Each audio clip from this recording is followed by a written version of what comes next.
Hey, welcome back. Anything that I say is not meant to diagnose or replace your medical care. Check with your doc before implementing any of the suggestions. Let's dive in. There's a lot of questions people have and lined up, so let's get through as fast as we can to get the most questions answered. Without delay, let's start with Laura from YouTube. My husband has facioscapulohumeral dystrophy. Is there anything that you could recommend to slow down that awful sounding disease? She says Can you thanks. can you uh, can you say that condition one more again? It's Sure, scapular humeral scapular dystrophy. humeral. Yeah.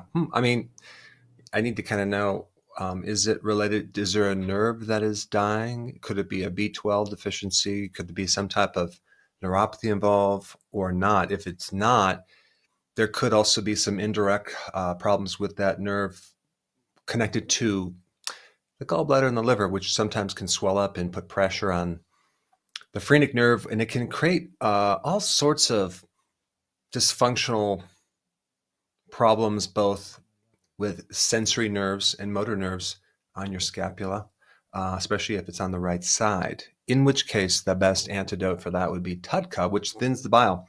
There's I never would have figured this out unless I was in practice for a long time, but a lot of people have issues with that area of the body on the right side because of their gallbladder and the bile ducts. But it's not necessarily something that's easily detected, because sometimes when you have bile sludge, you can't even find that on an MRI because it's not a stone yet. It could be microcrystals. But one simple thing to do is get some TUDCA, take that on an empty stomach, and all of a sudden, if it starts working, then we know that was it, and you're going to have to change your diet for sure. Laura, I hope that gives you some guidance. All right, let's go to John David from YouTube. I'm on the healthy keto diet for over 3 years now, but of osteoporosis. Please tell me what I should be doing. Thank you again from John. So, actually, several things you need to do is start taking vitamin K2, but not in small amounts, like because it comes in micrograms. You want to get it in milligrams. So there's only a couple companies out there that sell it in milligrams. I would take 45 milligrams because vitamin K2 has everything to do with making the bones solid and strong, but it also needs vitamin D together with that. So you're going to take vitamin D, a good amount of K2 with trace minerals, because there's a lot of trace minerals involved in that bone solidifying process. But there's something else too that will help to. You have to realize that a lot of the bone is collagen, and it's mineralized collagen. So don't forget about taking collagen, but to activate that collagen with the minerals, you need silica. So some people are using like silica water or a silica supplement to help make their bones nice and strong. Okay, very good. Let's go to Kenneth from YouTube. Please share your advice for skin that's always rough and seems to have clogged pores. Yeah, I mean, I'd go right to the core of your diet. I would imagine there's an imbalance of very high omega-6, but not enough omega-3. So you need fish oils, but get rid of the seed oils, the mayo, the salad dressings that have seed oils, corn oil, because that tends to make the skin scaly, dry, red, flaky, itchy. So it's really the diet. And of course, every single restaurant you go to, if you buy anything deep fried, anything, it's going to have seed oil. So, you know, I would eat at home as much as possible. I mean, it's really hard to find some healthy food even at a restaurant nowadays, let alone a grocery store. So you really have to read labels and maybe limit the amount of seed oils that you consume. Yum. Okay, Tamara from YouTube. Here's an interesting question. Why would I get sleepy after a challenging weight workout and feeling like I need a nap? And what can I do about that? I think either you might be overtraining, or you might need to support the big thing that gets stressed during a workout, and that's the mitochondria.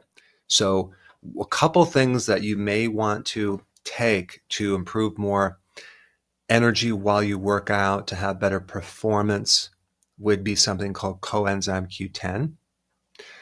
Definitely the B vitamins for sure. All the B vitamins are going to be important, and especially like B3, niacin, That would be very, very important. And then magnesium. Magnesium you're probably deficient in magnesium. So magnesium glycinate. Think about this, like at the very end of that biochemical pathway to make energy, you have this last little rotary motor that generates what's called ATP, and that's dependent on magnesium. So if you're exercising while you have subclinical levels of magnesium, you just like basically deplete it.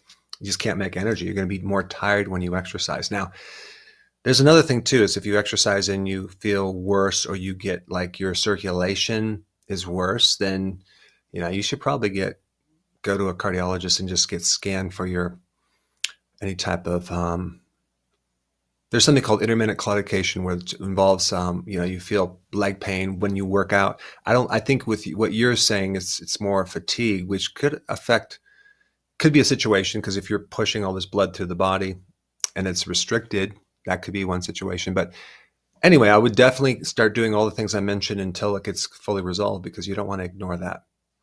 All right, we've got a full house in our green room, so I'm going to start off with the first guest, and his name is Andrew, and he's coming to us from New York. Go ahead with your one quick question, Andrew.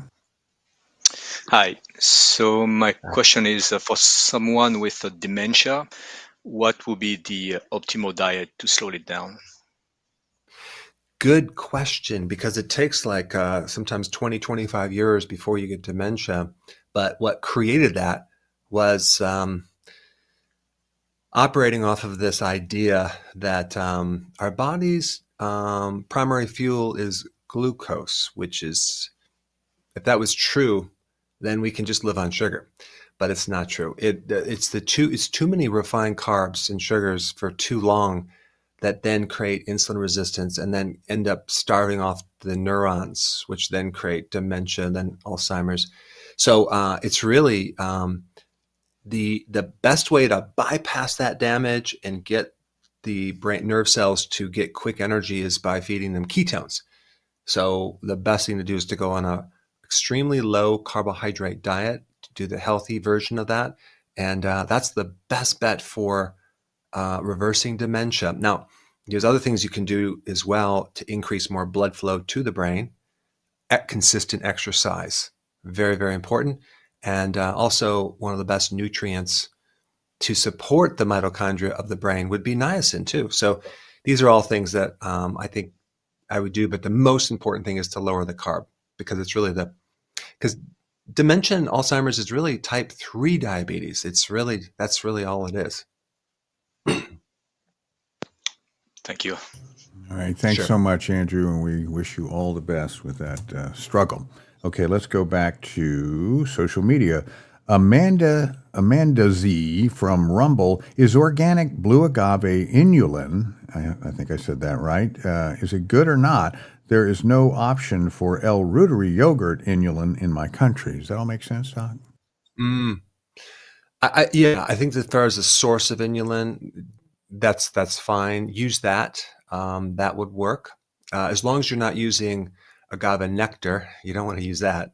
But if you're using this inulin fiber, then I think you're going to be fine.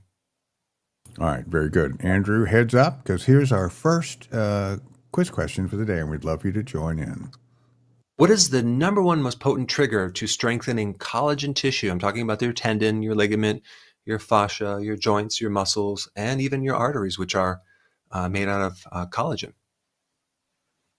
All right, folks, hop on that. Let's go back to social media, where their handle is Against Big Pharma from Rumble.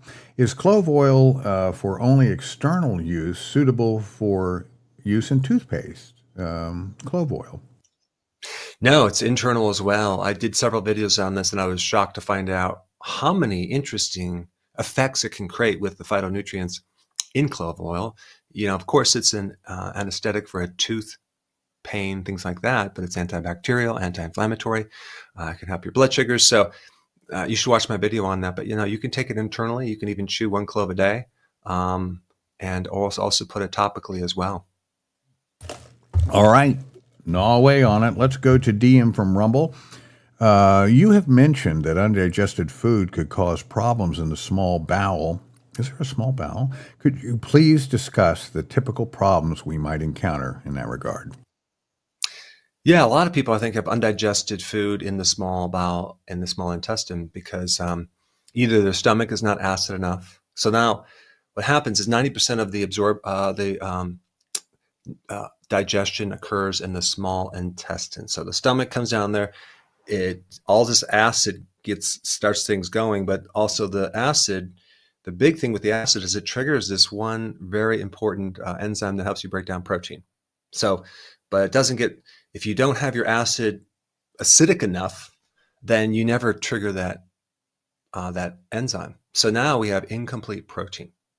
So now what happens is your small intestine has to kind of compensate and work harder to be able to digest that. And a lot of times it's incomplete. So now we have incomplete protein digestion. That's one thing. That can create a lot of inflammation and problems, gas, bloating. But then also, if you're eating too much refined starch, it's like you overwhelm the small intestine so it's not broken down, and then it starts to ferment with microbes. So now you have bloating, and you create something called small intestinal bacterial overgrowth.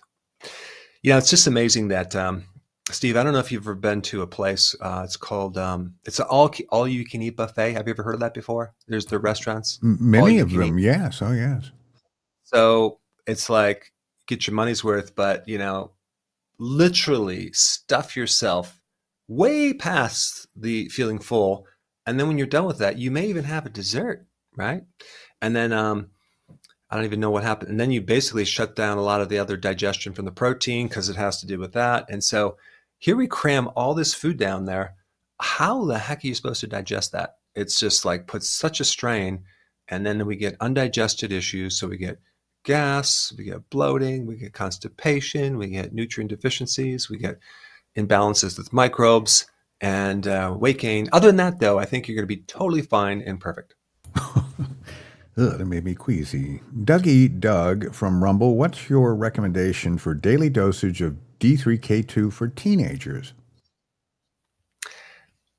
I would do 10,000 IUs. That would be something I would recommend. That's safe for teenagers. So 10,000 IUs with about, then you can do 100 micrograms of K2. Make sure you have magnesium with it as well. But yeah, that's what I would recommend. Of course, as you get younger, you start reducing the dosage. Let's say you're a younger teenager or you're 10 years old. Well, go to 5,000.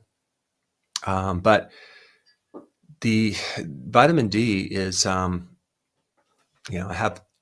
I think I'm up to 290 videos on vitamin D. If you get me started, Steve, I won't be able to stop. So we might want to switch topics. All right. Well, I'm going to distract you with the answer for quiz question number 1, which asked, what is the number one most potent trigger to strengthening collagen tissues, that's tendons, ligaments, joints, muscles, and arteries?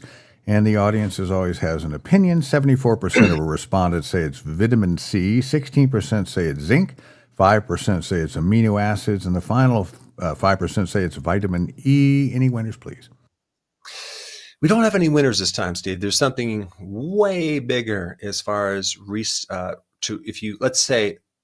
let's just pretend that you had something called cellulite and you've lost that fibrous wrap that gets dissolved with cellulite around the fat. And then you get all these disorganized little bumpy things on your skin. And you want to grow that back. You want want something really powerful to stimulate that collagen so it can grow back.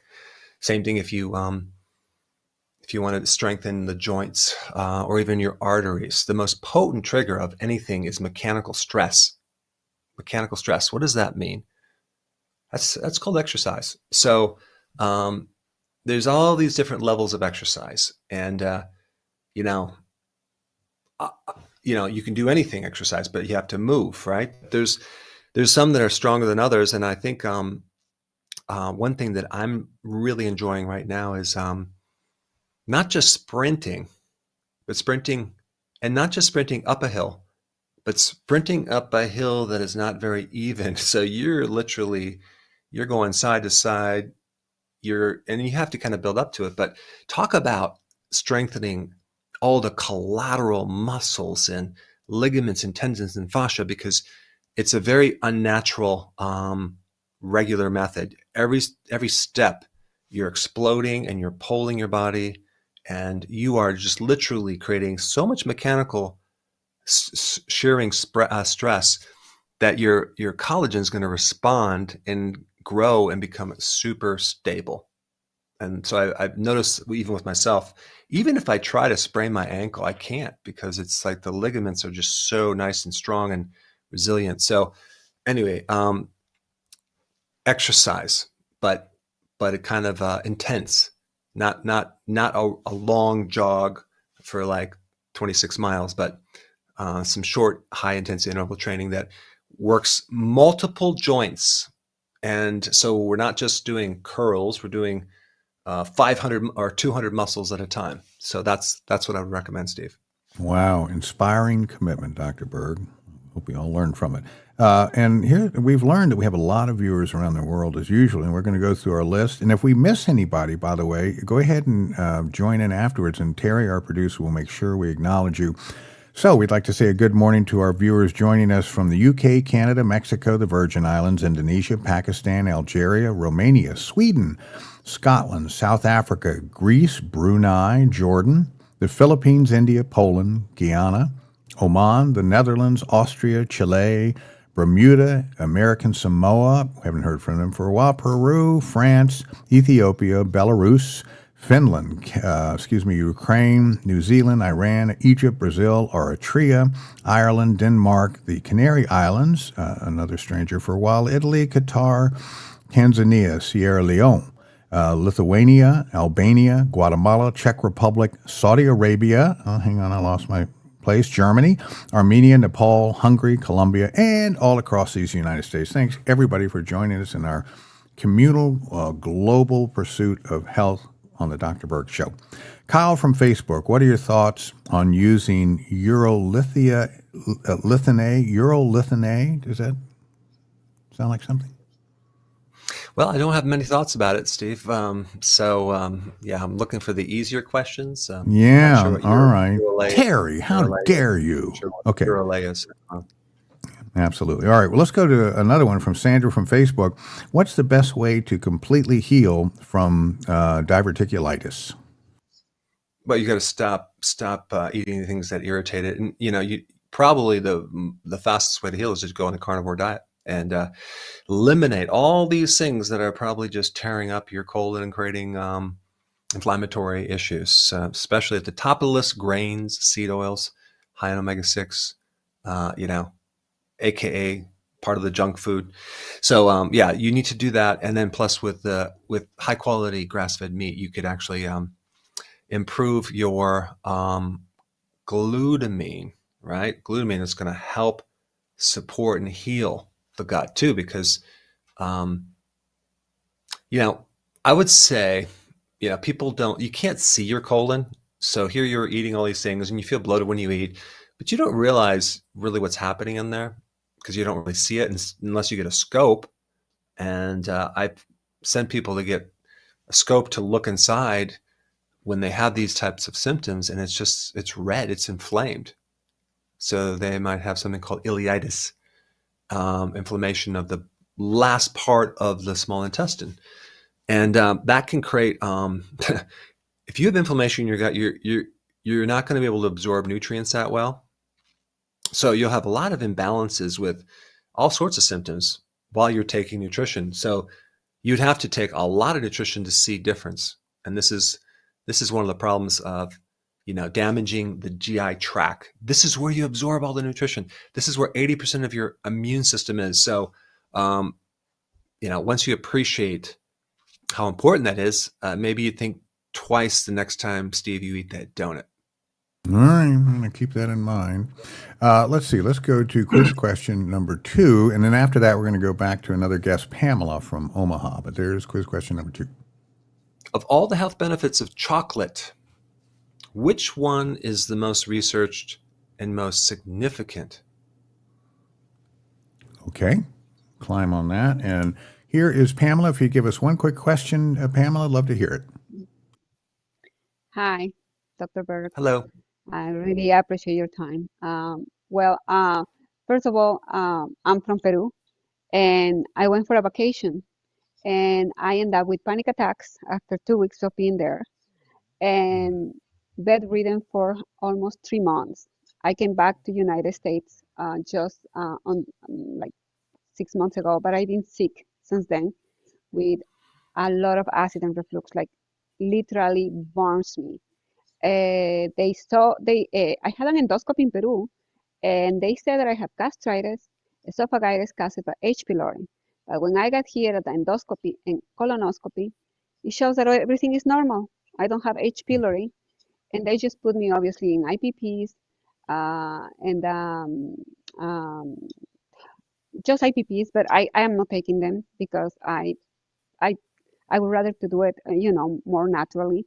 So my question for you is, you are talking about acidify the stomach with betaine, betaine and apple cider vinegar. It's very hard for me to swallow the big pills of betaine. It's very, very, very hard. They are too big. I mean, I barely can I swallow the little tiny ones, and I have a hard time.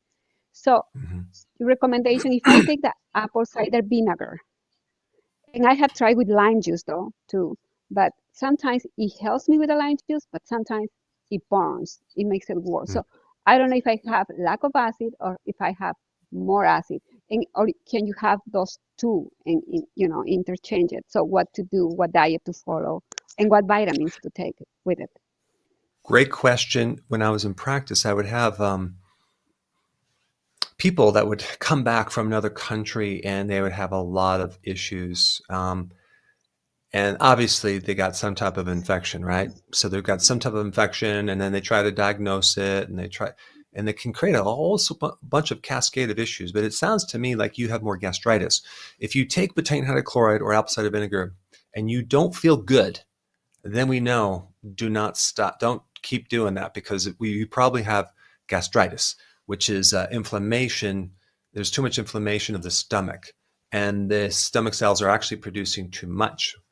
That's different than acid reflux and GERD, which is a bowel problem. So what is the remedy? I think the best remedy would be to do zinc carnosine. Now, probably all the vegetables that you probably can consume is something related to cabbage, because cabbage, they used to call it vitamin U, which stands for ulcers, because it's good for ulcers and GI problems. So that might be something you could do, but you might also benefit from the carnivore right now, because we don't want to be adding a lot of fiber and things. Now, they didn't find anything, but obviously you still have the issues. But their testing could be too narrow, right? So a couple things that you should really consider is the zinc carnosine. Do more of the carnivore, but also it wouldn't hurt to do that L-reuteri microbe that I talked about in other videos, because you could start taking this probiotic to try to build up and counter what's going on in your GI tract. Because I even noticed with people with gastritis, like, you really got to fix the gut. It's not just the stomach; it's the whole thing. You can't just have a messed up stomach and a really happy small intestine. So that L-reuteri would be really important, probably a good probiotic. But L-reuteri is something probably the most important, and that's more of a dairy thing if you can do it. So that's what I would do, combined with fasting, and then see if that doesn't just handle it. But don't start putting more acid down your stomach at this point, because that's not going to be the solution. All right, Pamela, thanks so much for a great question, and hope that helps you out. You may not want to answer this, because I think we've got this as one of our questions, but here it goes. Jennifer from Facebook: what is the quickest way to lower our glucose levels? Should we wait for question 5? We're going to answer that question. So I think I don't want to I don't want to answer that right off the bat. Good. Jennifer, stay tuned. We'll have an answer for you shortly. J.S. Fugi from Rumble. I am taking nitric oxide, and methylene blue 6 hours apart. Can I take them together at the same time? Yes. Good. Well, there you go, sir. J.S., gulp them down at the same time. Deanne from Facebook. What's the best advice you'd share for someone who doesn't have a gallbladder? Many of those going around. Yeah, you can get them, get a new one replaced and then sew it back in. No, you can't do that. So what you need to do is that, and by the way, sometimes they do grow back, but you still have a duct from your liver that goes into the small intestine. You just don't have the little thing that stores the bile, which is about gallbladder. So you just need to watch to make sure you have enough bile, and you can do that by observing your stool. And if your stool is light colored, like clay, or lighter colored, it's not as brown, and it floats, that means you need more bile because you don't have enough. In which case, you can just take a bile salt supplement after you eat to build that up. But let's say, for example, you do that for a period of time and all of a sudden you end up with diarrhea. That means you have too much bile. So we want to back off because bile tends to lubricate the colon. So it's just kind of like if you have constipation, you need more bile. If you have more diarrhea, you need less bile. All right, very good. Let's go to quiz question number 2, which asked of, excuse me, I pushed the wrong button. How dare I? Which asked of the audience the following: of all the health benefits of chocolate, which one is the most researched and the most significant? And 85% of respondents said it's flavonoids in the dark chocolate. 10% say it's the antioxidants in the dark chocolate, and 5% say it's probiotics. Now, we had no winners last time. I hope that's changed. Well, okay, so I'm not talking about a Hershey's bar. I'm talking about maybe a dark chocolate that has maybe some alternative sweeteners. But the actual chocolate itself, there's a lot of interesting research on this. And one of the biggest effects from the flavonoids, which is another word for that is polyphenol, is to increase nitric oxide, which helps your circulation. So it can actually help your vascular system with that phytonutrient. There's a lot of research on it. I looked at it. It's really interesting. So that would be a benefit for people. But of course, I don't recommend doing that right before you go to bed because it could wake you up because it's a stimulant as well. Okay, well, let's launch right into quiz question number 3. And Dr. Berg, here it is. Okay. Why are beef and lamb healthier than chicken and eggs or pork? All right, we'll find out shortly. Catapult X, what a cool handle. From YouTube, could you please discuss the benefits of organic sulfur crystal? I'm a 70-year-old woman who suffers from knee pain, Baker's cyst, and hip pain. Thank you in advance, she says. So I did a video on sulfur and increasing your sulfur. You can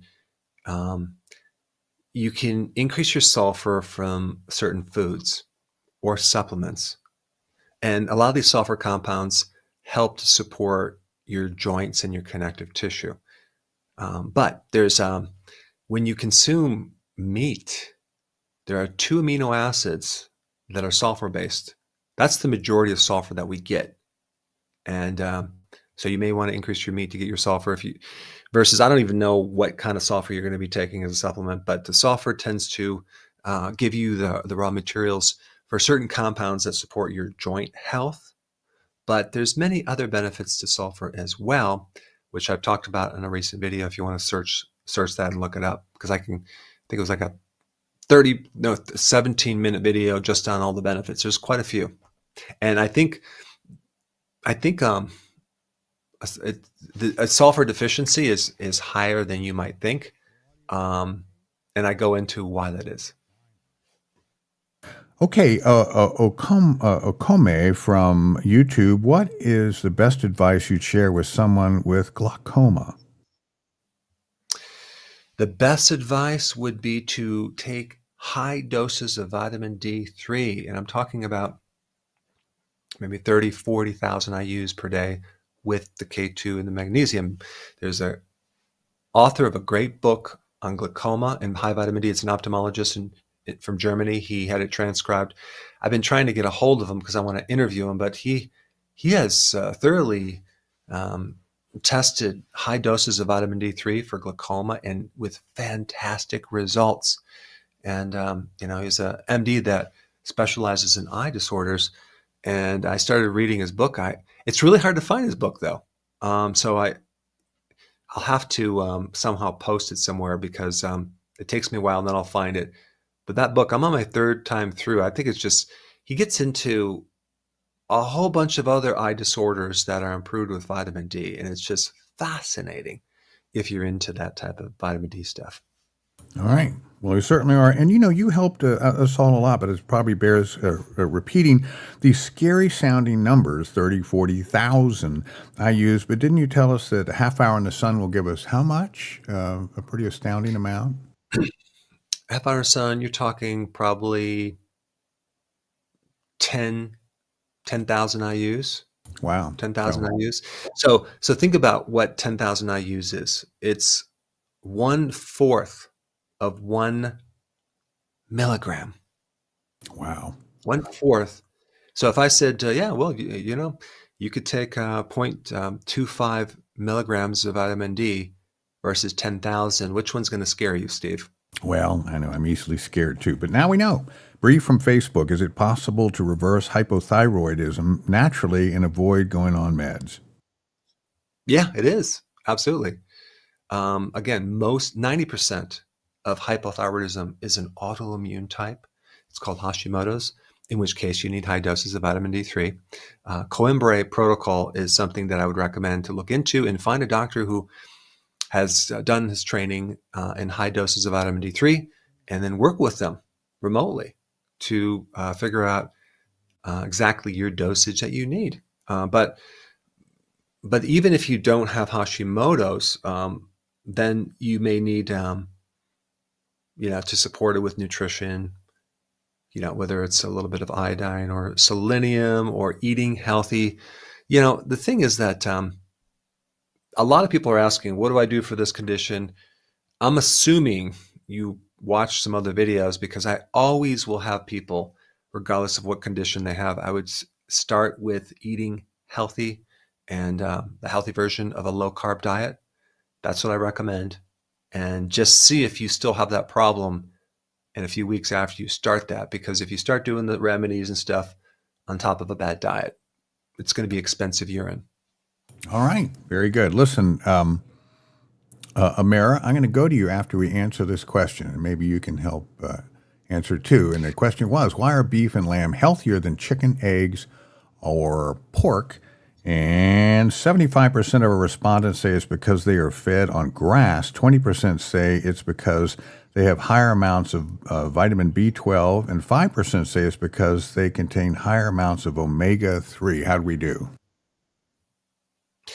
Yeah, pigs, chickens, and the eggs from chickens.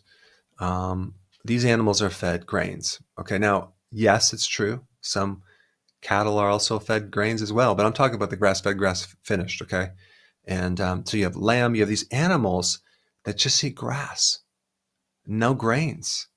So instantly, we put them on their natural diet, which is fascinating because this grass is loaded with fiber, and in the wintertime, you feed them hay, which is dried out grass. Basically, you're feeding this fiber that even they can't digest, let alone we can't even digest it. So we have these microbes in the gut of these animals that are fermenting this this fiber, and it's basically feeding the microbes. So you see these huge stomachs on these cattle and even sheep and goats. They're basically, you're feeding the microbes, and then the dead microbes are loaded with protein, and that's what's giving the protein to the animal. And then, of course, all these amazing compounds are also being released that is feeding the cow or the lamb. So when you eat a grass-fed animal, boy, you get a much lower levels of that omega-6, which is inflammatory. So you should try and experiment. just to start eating more lamb and beef, and not necessarily the other types of protein for a while, and just see how you feel with your inflammation. If it's not better, you may just be very surprised how good you feel. All right, very good. Let's see, Amir, we're going to put you on for, as you know, one quick question. And also let us know where you're calling in from. I didn't ask you. Can you hear us, Amira? Go ahead with your question. Oh, unfortunately, I don't think she can hear us. Let's go ahead and put her back on pause for just a little bit until we can work out that technical difficulty and go to Lynn from YouTube. I use gravity inversion. 10 minutes is a great way to stretch out my spine. I was wondering if I could also be effective in slowing down my hair loss since I'm increasing blood flow and nutrients to the scalp. Now, that makes sense to me. I think that's a great therapy that's underappreciated. Using gravity to hang, and you can do it on a slant, so you're not completely upside down, and you're putting all this amazing blood flow into your scalp. I think that's brilliant. Yeah, and also you're decompressing the spine. I like that a lot, so I highly recommend it.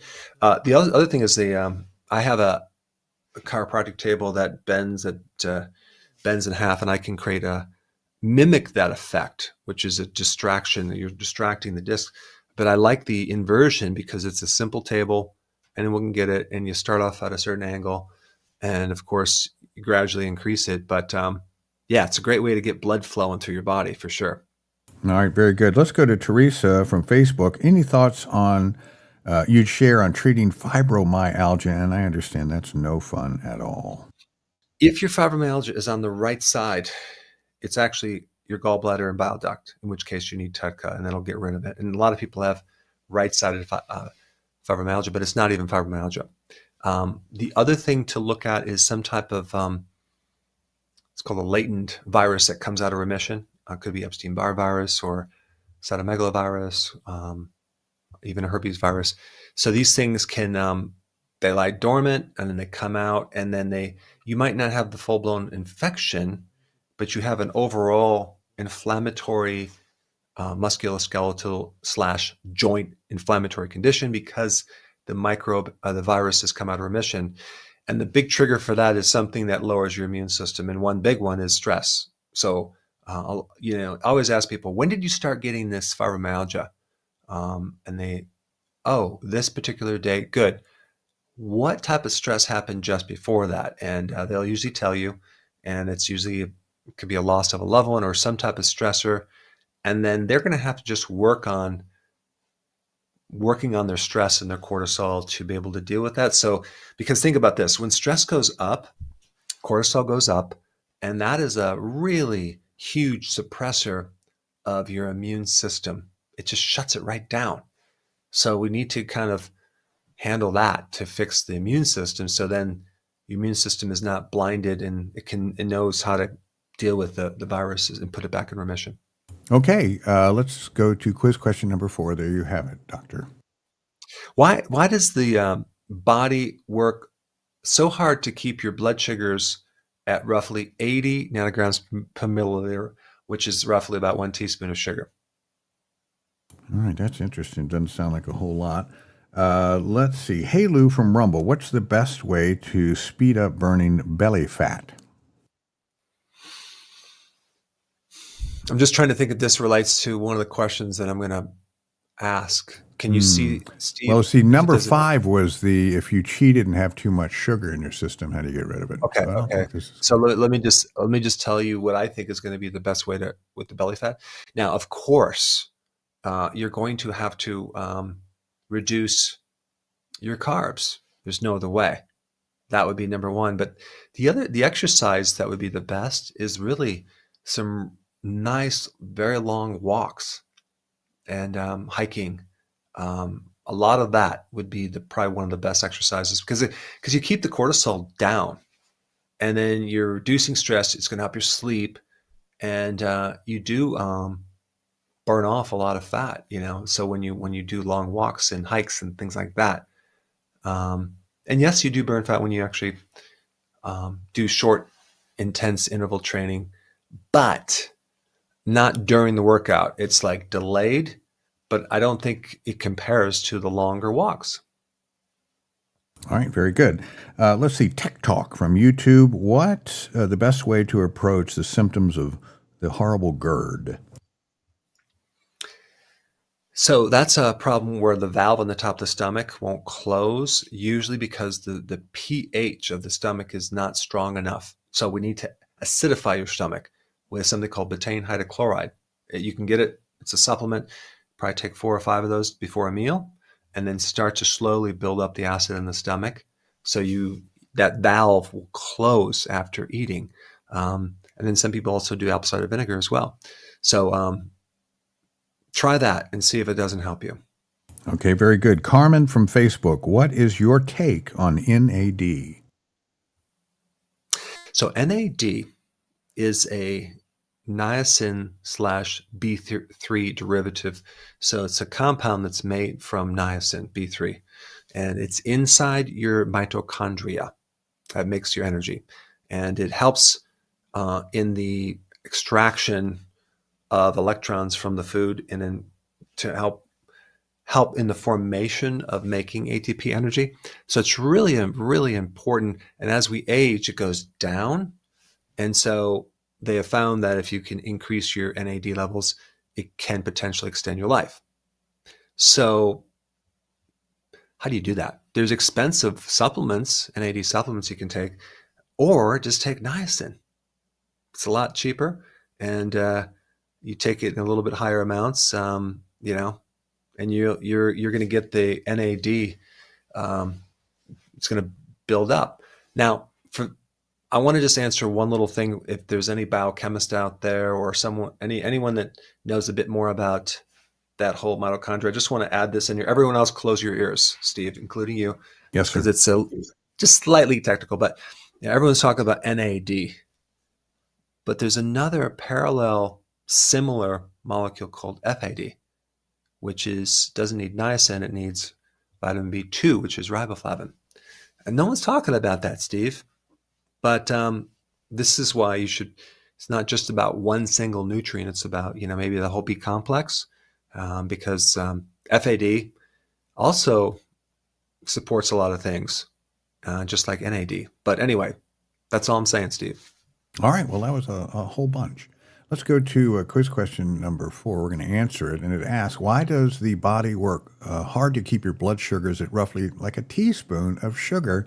And the audience opinions is as follows. 80% say it works hard to reduce damage sugar can cause to our arteries and organs. And 20% say it works to eliminate excess sugar because we get all we need from the liver. So here's the thing, Steve. There's this common myth, probably the biggest myth, that's caused more problems. I call it a myth, but it's really a lie, where some people will say the body prefers glucose as its primary fuel. Really? So then we can just drink sugar water. The thing is that if our bodies prefer glucose as our primary fuel, why does the body work so hard to every single capacity to keep that sugar out of our blood? It works like crazy. It starts to pump out the insulin and just to get it out fast. Why? Because there must be some problem with sugar, and there is. It gets quickly converted to triglycerides and fat, and we don't have a large capacity to store the sugar, and so it's very, very toxic if you leave it in your arteries. And so that's all interesting. But then when you go to get your blood sugar tested, and it should be roughly 80 nanograms per milliliter being normal, what does that actually mean? How much sugar is that? It's only like 4 grams. It's like 1 teaspoon of sugar in all of your blood. So when people say, well, how much sugar should we consume? There is no essential glucose or sugar or carbohydrate. It's not something that we bodies require, because that little bit of sugar that's in our blood can very easily be made from fat and protein. And if you don't believe me, then just look up this one word, gluconeogenesis, and then you'll understand. Your body can actually make it if it's needed in small parts. So anyway, yeah, we definitely don't. Our bodies hate sugar. Just FYI. Wow, we can make all we need. Let's see. This is the question that we've been dodging, and here it is for consumption. So if you cheated on your diet, or let's say you accidentally ate too much sugar after a party that you went to, Steve, what would be the best way to counter the damage of that? All right. Well, audience will have a remedy for that, I'm sure. So anyway, Healthy by Stick from YouTube. I completely understand that handle. I've been doing Healthy Keto and OMAD, but my weight loss has stalled. What are some of the hidden factors that could be causing this? You might want to lower your carbs as close to zero as possible. Then you want to eat less frequent, which this is called intermittent fasting. So go longer, especially if you're not hungry. Don't eat unless you're hungry. And then when you're full, stop eating. And then wait until you're hungry before you eat again. So just really focus on that, and it'll force you to be in the present, and you should lose weight. Now, of course, we can always increase that by adding exercise. But typically that's what I would recommend, and also getting more sleep, reducing more stress. So yeah, work on that. And last thing I want to say about that is that sometimes people will tell me, "Oh my gosh, it's not working. I'm not losing any weight. I only lost 2 pounds this week." I said, "That's pretty good. For most people over the age of 50, if you lose a pound a week, it's almost normal." So maybe you thought that was abnormal, and then you say you're not losing weight, and also, are your clothes shrinking? So anyway. Yeah, that's 50 pounds a year. I'd be happy with that. Jeannie from YouTube, is there anything that can help to alleviate neuropathy pain from a stroke? I'm sorry, Jeannie. Yeah. If you have neuropathy from a stroke, I would still use benfotiamine, which is a natural, not a natural, but it's a B vitamin that can help with that. But also, I think you should take methylene blue. Look that up. Also, take a type of vitamin E called tocotrienols. And even something called nattokinase, which is a very powerful remedy that gets rid of clots, and it keeps things dissolved, and that may also benefit you. You can look that up as well. Okay, Ramatu from YouTube, how can we reduce a slightly elevated red blood cell count, excuse me? Well, again, this is just one indicator, so you want to find out what's behind it. Let's say, for example, you live at higher altitudes, that could be your normal. So, because your body's compensating. But again, you got to take that one little indicator, and then you're going to ask a lot of questions around it to see what else is going on, because it's really hard to diagnose someone with just one abnormal blood value. Okay, very good. Let's go to two brothers from YouTube. Dr. Berg, which supplements do you take regularly? That's always a fun question. So I take my trace minerals, the vitamin D. I take my magnesium powder in the evening. I like that. But then also recently I've been taking my multivitamin, vitamin mineral. I like it. It's like I completely forgot I had it, and I started taking it. I'm like, wow, it's just kind of like one of those things where I've been really hyper focused on like a specific type of nutrient, but then my body needs all the nutrients, and that's one thing that I take. And of course, I'm not biased, but it's definitely you're not going to find anything remotely that resembles some of these synthetic multis, which are complete petroleum based. And the first ingredient is calcium carbonate, which is limestone, which you'd be better off chewing on than cement outside. Wow, fill her up, audience. Okay, here is quiz question number 5. We've got an answer, and it asked, if you cheated on your diet and ate too much sugar, what is the best way to counter the bad effects? And 66% of respondents say it should be walking or exercise. 24% say it's fasting, and 10% saying consuming fats, fiber, or protein. Any winners, sir? There's a couple things you can do. One, obviously, is called a post-meal walk. Just walk off that sugar, burn it right out of your body. That's really effective. The other thing is, dry fasting. Now, wait a second. What's dry fasting? Well, no water, no food. Now, I'm not talking about doing it for 3 or 4 or 5 days. Do it for 18 hours. Regular fasting is super effective for forcing your body to use that sugar up really quickly. But if you're not drinking water, there's several reasons. It adds more stress to the system, which then adds more survival, just like a fast, just like exercise.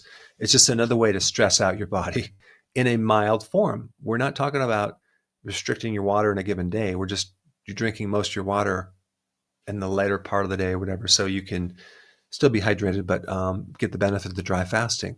And if we combine all three of those, I think that would be the best thing. So that way you can cheat more often on a regular basis and not worry about it. And I'm just being sarcastic, Steve. Understood. Amara, can you hear us now? I'm just checking back in on you.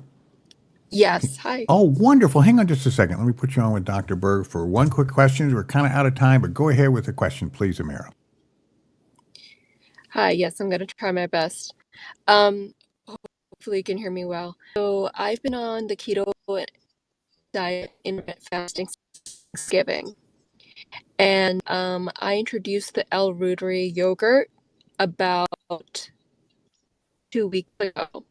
So a couple of days of eating that yogurt, I started to severe diarrhea. I stopped taking the yogurt. A year later, my symptoms resolved. And I went on a 24-hour fast. I also stopped eating any fiber. And I'm continuing to attempt to do a carnivore diet. It's been really hard. I'm finding that I'm really constipated. I'm also taking the gallbladder formula, not more than the recommended dose. So in addition to some extra betaine hydrochloride and other digestive enzymes, but I'm experiencing a lot of constipation and I don't know what's going on.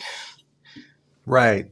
A really good person to get more advice specifically on that would be Dr. William Davis. And he has a blog. On his blog, you can be part of his group and ask him a lot of questions because he really has been in this area a lot longer than I have with El Ruderi. I think the fact that you had diarrhea after El Ruderi tells me instantly that there's some type of imbalance with the microflora in your gut, in which case he may just say, just take tiny amounts of it over a period of time.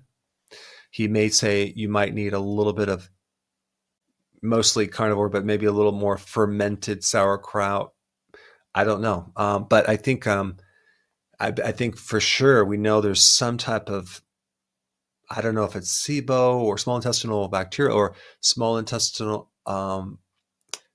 fungal overgrowth. I don't know, but there's a really cool thing you can do to figure this out. It's a handheld device. You can buy it and you can breathe in it, and you're blowing different gases into it, and you do it through the day after you're eating certain things, and you can learn through his website, but then figure out what the heck is going on in your gut that you have to correct, because it's a bit of a mystery, and it's really hard for you to go to a GI doctor and have them do a scope because they're probably not going to find too much, because this is more of a functional problem where you have microbial imbalances, and what are you going to do? Like, you can do a stool sample that just kind of tells you what happens at the very end of this 20, almost 30-foot tube.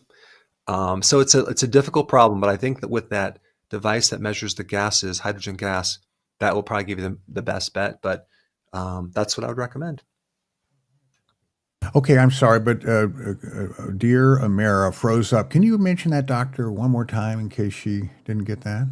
Well, I'll tell you what, everything is recorded. So go back and rewatch this. There you go. Because that way you could just see what I said as far as my answers.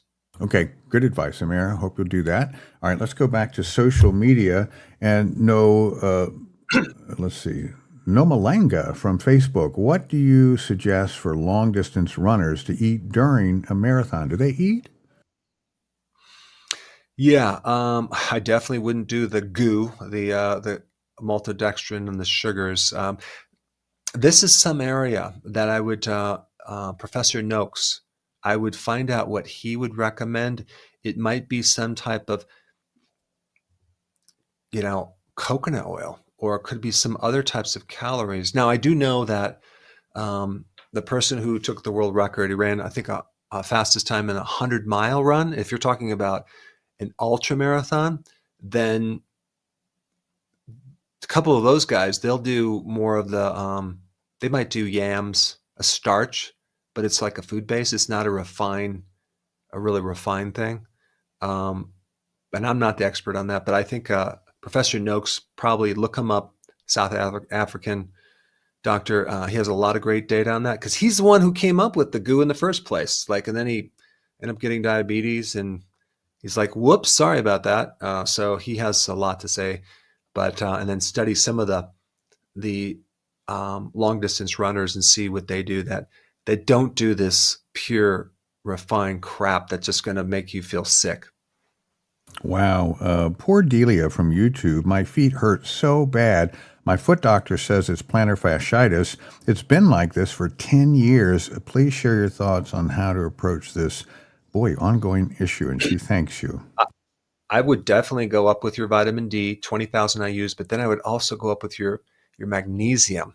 I would probably do at least 800 milligrams of magnesium glycinate every single day, and just doesn't see if that doesn't handle it, because that really works great for any type of muscle spasm and inflammation, especially in the bottom part of your foot.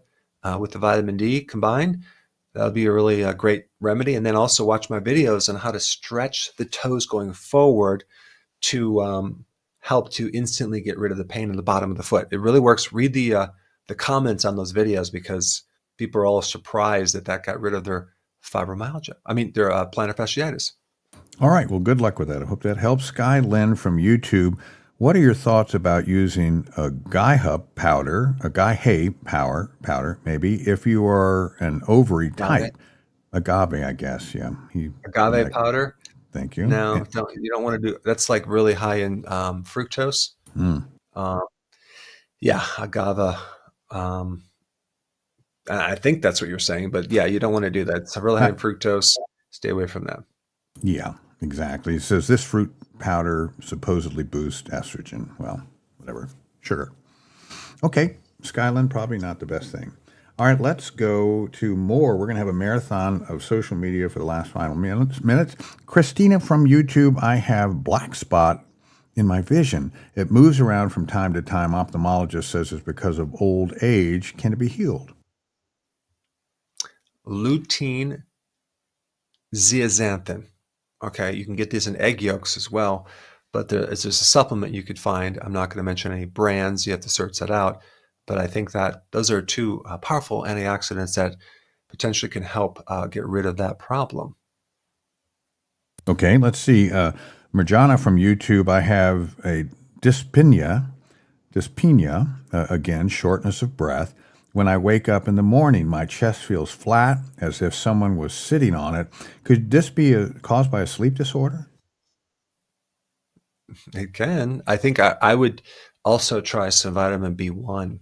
If you drink alcohol or tea or a lot of coffee or sugar, you end up with deficiency of B1, and that can create dyspnea and a lack of like air hunger, that type of thing. So try that and see if it doesn't help you. On occasion, some breathing issues can be restriction in your thoracic spine in the back part, in which case you go to a chiropractor to get that fixed. Okay, very good. And on that note, Steve, we'll say thank you for sticking around this long. Appreciate your attention. Have a wonderful weekend, and I will see you next. Wait a second, Steve. Wait a second. Next week, we're going to see you in 2 weeks. We won't be seeing you next week, but All right. at least you can watch my videos online. All right, and all of you go to the beach, for goodness sakes, next week, and then we'll join you in a couple of weeks. Thanks for joining us. See ya.